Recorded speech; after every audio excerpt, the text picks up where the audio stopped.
Ashama akkam jirtu nageenyi jaalalli araara Kiristoos lafaa fi iddoo jirtanitti isiniif haa baay'atu.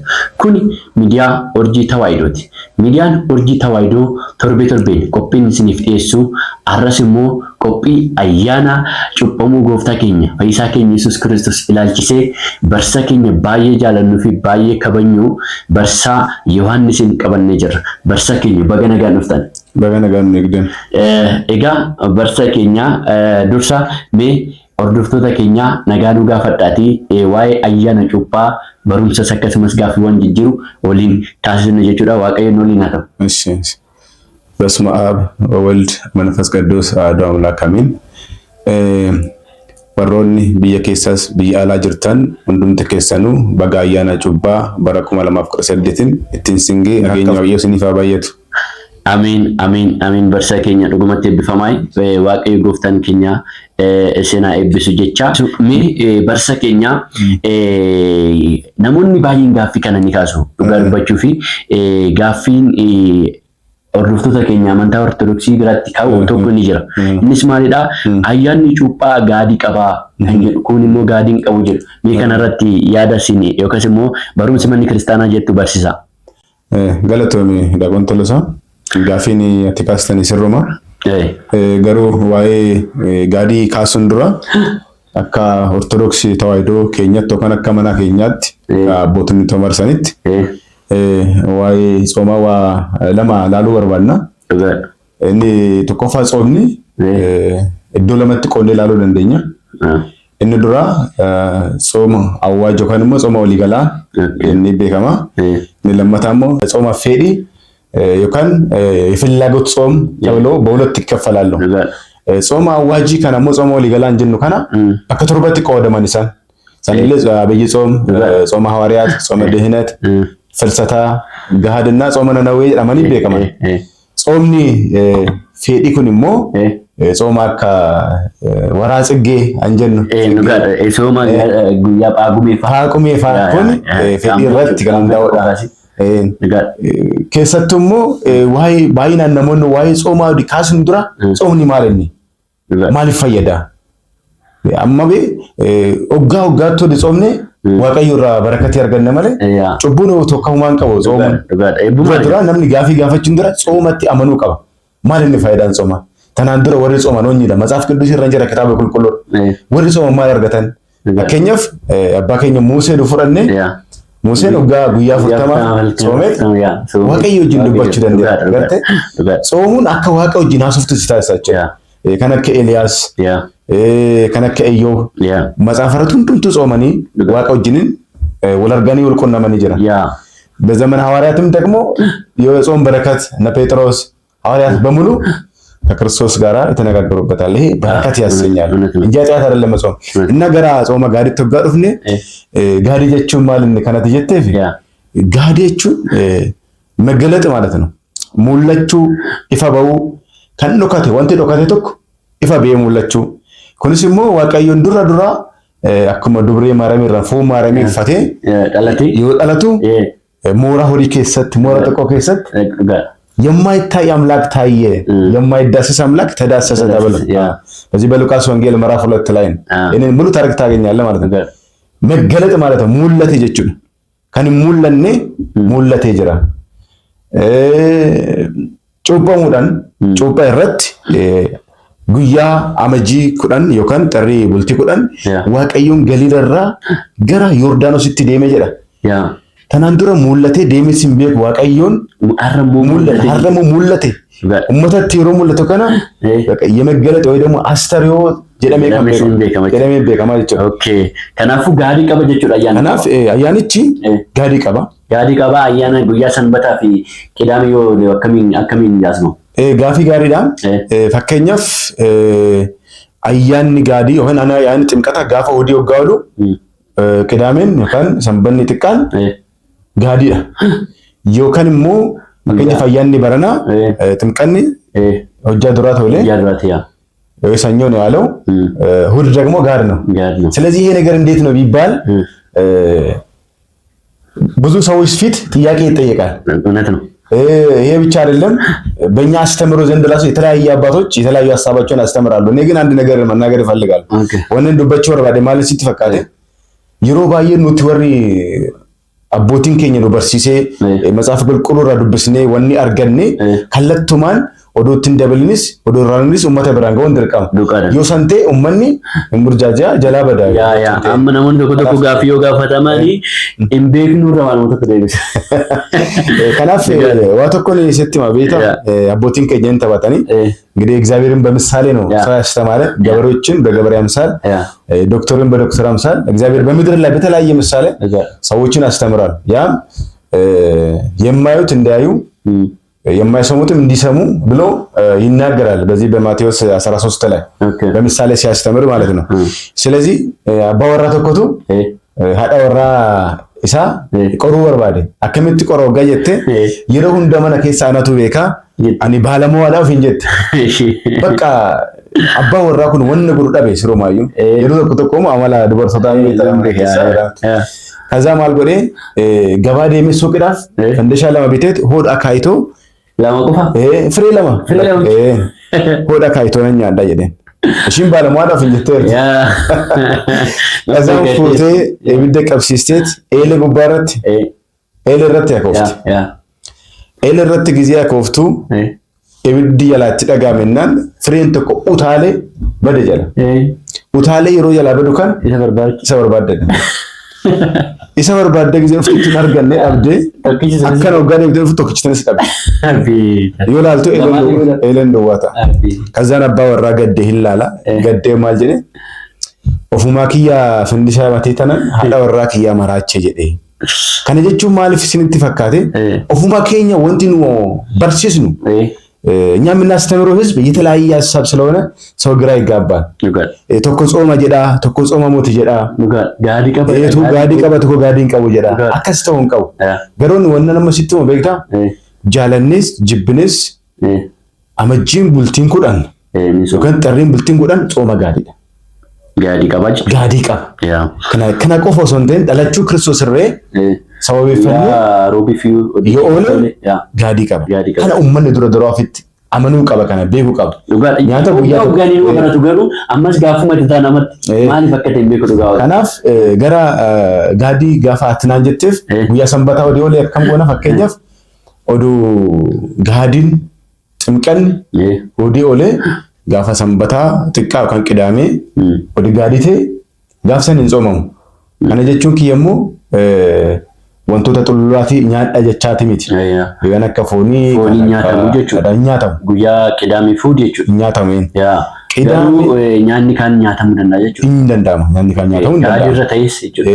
guyyaa gaadii maaliif sanbata waan ta'eef sanbata guddaa waan ta'eef sanbata san keessa waggaa keessatti sanbanni tokko immoo ni shaarama mire guyyaa qidaamii suurri Yesuus Kiristoos nuuf du'e ልኪለ ያሰን ከናፍ ቅዳሜን ኦጋት ይሮ ተኮ አንደገተሙን ቀምን ካን ጾመሙ ጋፋ ክርስቶስ ኑ ኢልሞና ማተ ጀዴ ዱኤ ያ ቦላ ኬሳ ኦሌ ጉያሰን ጾመማ ጉያሰን ቅዳም ሽሪ ሰየረም ተሳን ጋፍሰን ጾመማቸው ኦኬ ድጉመቴ ቢፋማ በርሰኪ ዋቀዮን ስናይ በስም ኤጋ ጋፊን ኬኛ አኩመት ፍበት ጀራ ኦርዶርቱ ተከኛ ወንዱም ትከሰን ዋራ በራተኛ አብዲ ቀምና ከናፍ ወንዱም ትከሰና ገጥሙራ ዳገፋዳ ሲንጀና ጋፊን ኬኛ ለማፋን ያከዝ ጀራ ዋቀዮ ጎፍተን ኬኛ ማሊፍ ነው ጮጳሜ ሜ አስረቲ ጮጳሙሳ ማሊ ባልባች ሲሜሲ ነው ይፍሳሜሲ እሺ ጋፊ ጋሪዳ እጋ ዋቀዮን ኬኛ ከኑፍ ጩማሜ ዳለሳ በርባቹዳፍ ከታምኔ ቁልቁሉ ማልጀዳ ለማቴዎስ በቆና ዲግዳሚ ጃ ጉባረት የሮ ተኮ ኢንታልቲ ተኮ ኡምሪ ሺ ጉቱ ከሰት ዋቀዮኒ በደልቴ ግድራ ከሳ ከንቱርቴ ከሰኒቺ ዋቀዮን በርባራ ቱርቴ ዋቀዮ ሰት ያርጋዱ ጀትት ዋቀዮን በርባራ ቱርቴ ከናፍ ጋፍ ተኮ ዋቀዮን ወጋ ማዲ ማና ሲሞን ረቲ ከሰታው ሽቱ ቀበተ ድፍቴ ሉከራ ኩፍቴ ደፊንሳ ሲንሽለ አዋለራ ካስቴ እምማን ሺሎላስቴ ዋቀዮን ይፈማ ጋፈት ከዛን ማልጀዳኒኒ አከሚት ጩበምቱ ታቴ ግድረምቱ ታቴ ማለከተውፍ ዋቀዮን ፉንድረ አበት Maaliif oli waaqni raajii ta'e yookaan immoo nabiyyi osoo ta'e nabiraa deemi jedhaan yoonni nabiyyi moti jedhanii itti dubbatan. ከዛ yeroo isaa waa inni maal jedheeni እኔ የመጣሁት አለ እኔ የመጣሁት ለህመምተኞች ለጤነኞች አይደለም ህመምተኞችን ለማዳን የጠፋውን ሰው ለመፈለግ ነው የመጣው አለ። nama bade barbachaan dhufe. Kanaaf cumamuutu akka nama barbaacha dhufe waaqni. Nama dhukkubsatee fayyisuuf dhufe malee nama fayyaa sana fayyaan durattu fayya qabeessa waan ta'eef kan bade kan waaqayyo irraa fagaate kan doofummaa keessa jiru barbarummaa keessa kan jiru garbummaa seexanaa jala kan jiru baasuun dhufee jedhee dubbate. Kana keessa namni bade kaa oonyin noggaa jette abbaa keenya Addaam isa. Egaa yeroo waaqayyoon Addaamin keenya uumu Addaam jireenya isaa filannoon isaa tokkummaan isaa waaqayyo ture. Waaqnis akkasuma jedheen na wajjin jiraattaa lafa dachee gannata keessatti waa hunda godhuu dandeechaa aangoo kenneef. Aangoo san garuu abbaan keenya Addaam waggaa torba bichaa itti fayyadame. Saniin booda fayyadamuu hin dandeenye. Kanammoo matsaafa kuufaalee an jedhamu የተከፈለ ማለት ነው።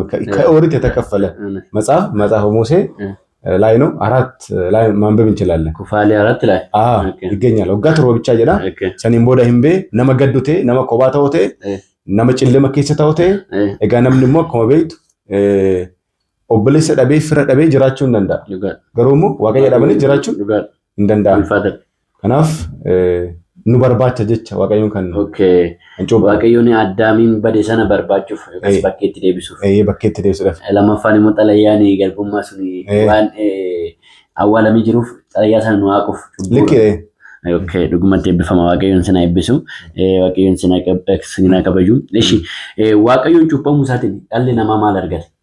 Waaqayyoon cuuphuun isaa inni tokkoffaa yeroo ilmi namaa kun achi keessa dogongoree bahu daabiloos yookaan hojjaa dhugaatii fi hojjaa qajeelfamaa irratti yeroo hunda faallatee kan moromu daabiloos yeroo sanitti Addaamin yeroo dogongorsee baasu waa tokko barreessisee ture. Addaam gabruu ለዳቢሎስ ሔዋን አመቱን ለዳቢሎስ ብሎ በሁለቱም ቃል አስፈርሞ አዳም ገርቢቸ ዳቢሎስ ሔዋን ገርቢቲ ዳቢሎስ ጀለት በሬሴ tokkoon Yordaanositti galchee tokkoon immoo Si'oolitti galfate. Yordaanos bishaanicha san keessa gadi awwaale jechuudha. Bishaan san keessatti awwaalate. As keessatti awwaalate. Kanaaf Waaqayyoon garasitti deemee cumamuu kan danda'eef isa kana haquudhaaf. Kan awwaalamee jiru kana barbadeessuudhaaf. Inni lammataa immoo tinbiiti ፈጸም ዘንድ jedha kan raajiin raawwatamuudhaaf. Kun immoo masmuur faarfataan Daawitiin akkuma dubbate boqonnaa 100 fi lakkoofsa boqonnaa 113 irratti Yordaanos duubatti deebite. Lagni irree hin sochoote gaarreewwan tulluuwwan hundi duubatti deebi'anii jedheeti raajii taasise. Raajii kan raawwachuudhaaf achitti tuqaa waaqayyoon cuuphamee jechuudha. Dhugumatti eebbifama.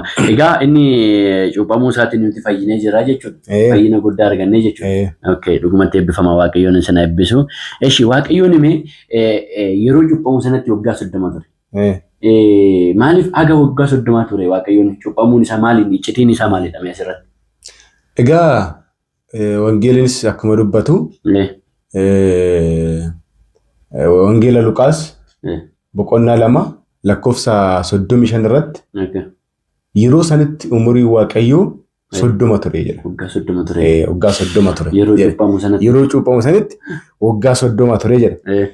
Waggaa 30tti maaliif cuuphame waggaa jette yeroo akkuma kaasine abbaan keenya Addaam yeroo uumamu akkuma madaa'imti dhalattee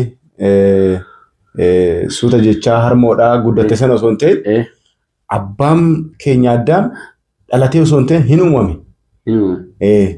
Lafarraa ከአራቱ ባሕርያተ ሥጋና ከሶስቱ ባሕርያተ ሥጋ ባሕርያተ ነፍስ ከተባሉት ተፈጠረ። ሲፈጠር የ7 ዓመት ሰው ሆኖ ነሞ ኦጋ ቶርባቴ ኦጋ ሶዶማቴ ማለት Kanaaf ka waaqayyo uumamu nama waggaa 30 dargaggoo waggaa 30 ta'ee ture. ta'eetu uumame. Kanaaf waggaa 30tti waaqayyoon tajaajiluu kan danda'u. Waggaa 30tti nama rakkataa gargaaruu kan danda'u. Waggaa 30tti waaqayyo wajjin tokko ta'ee jiraachuu kan danda'u. Addaam garuu hin kufe. Nama kufaa ta'e, nama dadhabaa ta'e. Kanaaf Addaam kufe kana dargaggummaa isaa waggaa 30tti kan dhabe kana. Waggaa 30tti immoo Kiristoos daa'imummaa isaa kana waggaa 30tti cuubame fayyina duratti deebisuudhaaf waggaa 30tti cuubame jechuudha. Ajaa'iba iccitiin isaa kanadha jechuudha. Okay. Waaqayyoon isin eebbisu, waaqayyoon isin kabaju. Ishi ayyaana cuuphaa irratti iccitiin Sillaasee ni ife jedhama. Kana jechuun maalidhame? Iccitiin Sillaasee haala kamiin mul'ate? Ayyaana cuuphaa kanarratti. Egaa iccitiin Sillaasee kan mul'atu inni lammata kan nama ajaa'ibu isa kanadha. Iccitiin dhokatee ture. Iccitiin mul'atee hin beekamne. Keessattuu qaamaan guyyaatti argamedha. Keessattuu duuka buutonni akkuma jirutti ta'anii duuka buutonni baay'een irraa barachuudhaaf itti fayyuudhaaf sagalee isaa dhaga'uudhaaf duuka bu'an. Kun iyyuu immoo akkasuma isa barbadeessuudhaaf ajjechuudhaaf illee kan barbaadantu jira. Yeroo barsiisu inni Daawit lij nani biloo yaastamira. Eeguma ilma Daawitii ilma Kiristoos eegataa ta'e mul'adhu jechaa turanii. Waa inni kana mul'isuudhaaf gaafa cuuphamu san samiin baname jedha. Samiin baname jechuun immoo samiin barrii fi maskootii qabaatee osoo hin ta'e iccitiin banamee ife jechuudha. Samaayi ተገለጠ እግዚአብሔርን በሰማይ ነው እንዲህ ብሎ መሰከረ የሚወደው የማፈቅረው ልጅ ይሄ ነው እርሱን ስሙት ይላል። Kan jaaladhu fi kan kabaju yeroo hunda kabaju isa kana iccitiin Sillaasee guyyaatti fabe waaqayyoon sababa duumessaatiin sagalee isaa ergu afurri qulqulli immoo bifa guggatiin ilmaan isaa immoo qaamuma isaatiin waan mul'ate guyyaa abbaa ilmi afurri qulqullii mul'ate guyyaa addaati guyyaa dhugaa eebbifama waaqayyoon sin eebbisu. Waaqayyoon isin kabaju barsaa keenya barsaa Yohaannis. Egaa gaaffii keenya goolabni jirra. Akka fedhaa fayyama waaqayyootti asitti argamtanii gaaffii keenyaaf deebii kan nu laattan waamicha keenya kabajanii kan nuftan dhugumatti eebbifamaa isiniin jenna barsaa keenya. Waaqayyoon isin eebbisu, waaqayyoon isin kabaju. Mee ergaa qabdan yoo jiraate asumaan ergaa dabarfadha. Egaa ergaan kiyyaa hundumti keessanuu warri biyya keessas jirtanii biyya alaatis jirtanii akkasumas sababa adda addaatiin ayyaana kanarree ayyaaneffachuu kan hin dandeenye kun dhukkubsatiidhaan kun sababa hojii adda addaatiin namoonni baay'een hin jiranii. Egaa hunduma keenyaaf biyyuma keenya keessattuu biyya keenya biyya tana nagaa nu godhee afaan keenya wal beeksisee tokko taanee ayyaanni kun ayyaana jaalalaa kan nu ta'uun jedha. Baay'ee galatoomaa xumura irratti egaa miidiyaa kana jajjabeessuu qabna. Miidiyaan kun Urjii Tawaahidoo jedhama. Ijoolleen afaan isaaniitiin afaan barbaadaniin waaqayyoon afaan barbaadan ijoollee isaa barsiifachuu danda'a. Waaqayyoon hundumaan dhagaa waan hin dhageenye hin qabne waan ta'eef kan amantaa isaanii itti jabeeffatan biyya isaanii kan itti guddisan kan tokkummaa itti argannu waan ta'eef miidiyaa kanallee jabeessinu jedha. Hundumti keessanuu ayyaana gaarii isiniif haa ta'u. Horaa bulaa fayyaa nu ta'a.